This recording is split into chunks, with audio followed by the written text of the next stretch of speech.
I don't know if I should be sharing this, but after everything I have been through, I feel like I need to get it off my chest.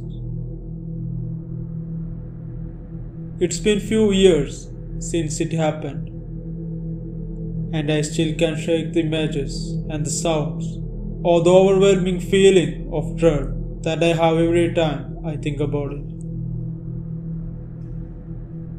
I'm a wildlife photographer, and it's been my dream for as long as I can remember to capture the beauty of the nature.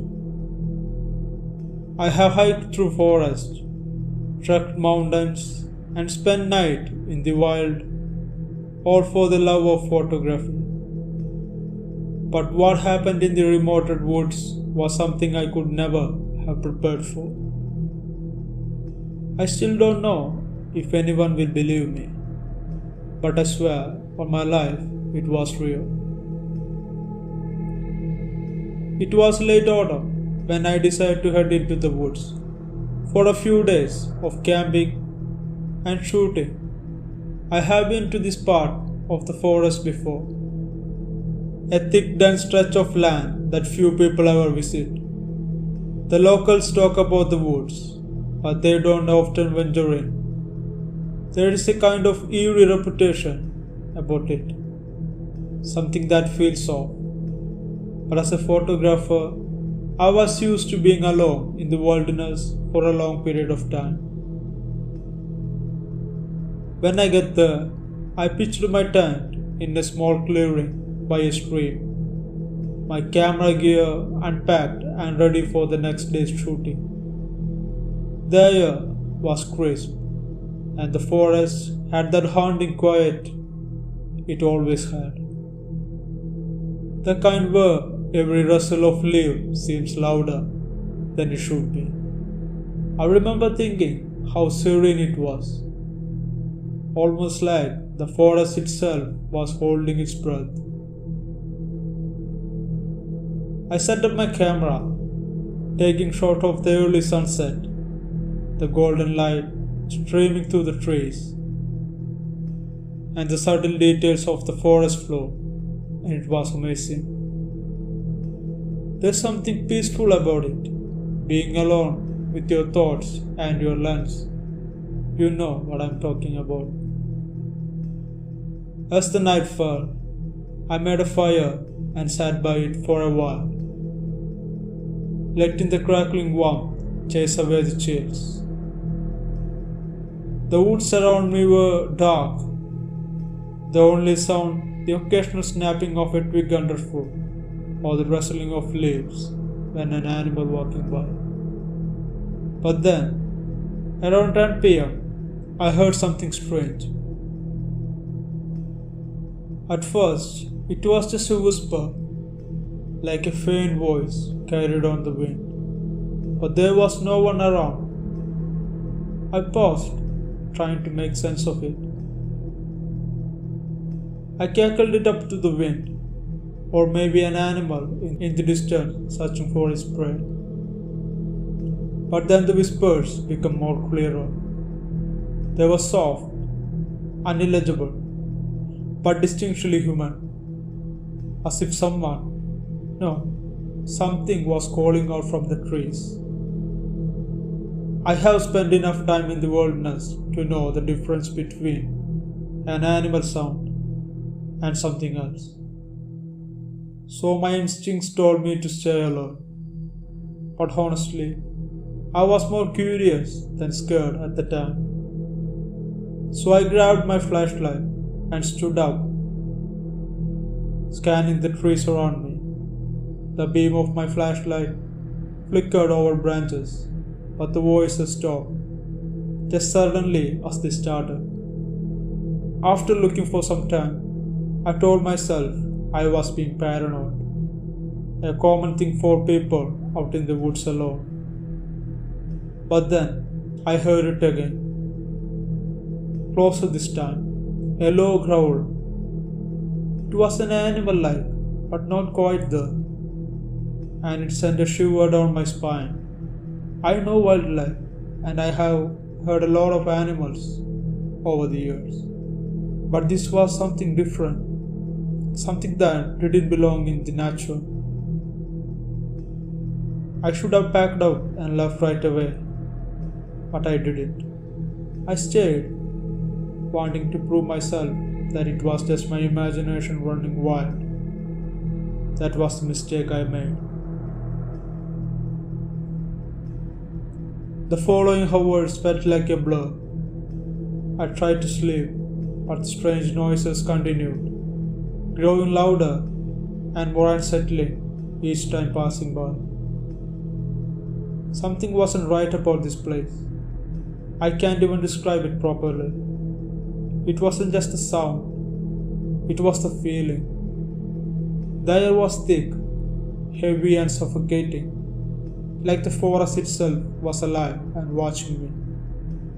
Every twig snap sounded like footsteps. Every hustle and rustle of the leaves felt like a threat.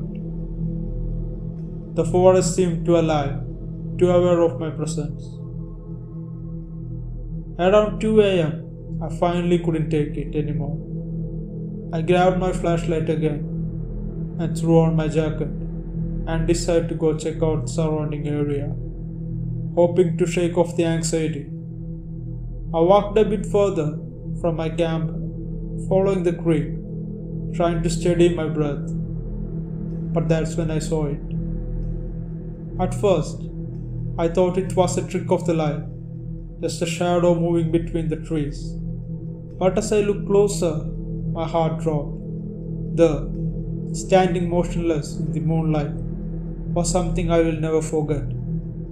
It was tall, easily 7 or 8 feet, and its body was unnaturally thin. Its limbs twisted at odd angles, like a person in the wrong skin, but it wasn't humans. And I looked on its head. It had antlers, 2 big antlers growing on its skull. No way. Its skin was stretched tight over the bones, pale and almost translucent, as it had been bleached by the moonlight itself. Its face was long, gaunt and featureless, except for the eye. Those cold, empty, hollow eyes. They glowed faintly in the dark, like a predator's gaze. I froze in place. My heart pounded in my chest, like they did never before. The only sound in my ears. I didn't move, didn't even breathe, afraid that any motion would draw its attention. It was standing there, and I was sure it didn't see me at the time, so I didn't want to grab its attention by doing something. I stand there for minutes, watching its movements, and try not to make any noise. And then, in a slow, deliberate motion, the thing turned its head towards me. I didn't know how to explain the feeling that washed over me. It was pure terror, instinctual fear. The hairs on the back of my neck stood up. My body screamed at me to run, get the hell out from there. But my legs were frozen, as if rooted to the ground. It was then I heard the voice again, but this time it wasn't coming from the woods. It was coming from the figure. "Come closer," it whispered, the voice chilling and unnatural. It sounded like it was coming from a very thin air, wrapping itself around me, as if it was inside my head. The moment that voice hit my ear, a primal fear took over. I couldn't move, couldn't even think. It was as if my very existence was in its control. I could feel the weight of its gaze, and in that instant, I knew I had to run, or I wouldn't survive the night. I turned and bolted back. I ran without looking back, not caring about the camera and my gear, or anything else. All that mattered was getting out of that place. The woods, once so serene, now felt alive with danger, waiting to swallow me. I could hear something behind me, a presence moving through the trees. Its breath dragged, unnerving. The ground beneath me seemed to shift, and I stumbled, panic blinding me. I didn't know how long I ran, but it felt like hours. But it was probably only minutes. Finally, I reached my tent. My legs burned, but I dove inside my camp and zipped it up. I could still hear the noises outside, soft, creeping like something was just beyond the reach of my flashlight. I stared inside the tent, shaking, for what felt like eternity. The growls, the whispers, and the strange feeling of being watched never stopped. The worst part? If I was just imagining it all, but I knew in my gut that what I had seen and what had been followed me was real. I left the forest the next morning at first light came through the woods, not bothering to pack up my equipment. It was like the woods themselves wanted me to go from there. After all these years, whenever I close my eyes, I can still see those hollow eyes staring at me, still hearing that voice calling me from the trees. I don't know if I will ever go back to this place. I got my camera equipment a few weeks after that happened. The forest guards contacted me. They were collected my equipment and I went there to the office to take my thing from them. There are stories older than I am about a creature that lurks in the dark places of the woods. They called it the Wendigo, an ancient spirit, a monster that roams the forest, always hungry, always searching for its next victim. And now I know it's real too. If you ever find yourself in the woods, any woods, alone, and you feel that something was off, and you are being watched, trust your instincts, leave, and don't look back. Please, I don't wish the experience on anyone.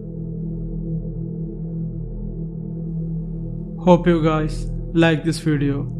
If you did, please consider subscribing to this channel. Enable the bell icon so you don't miss new uploads.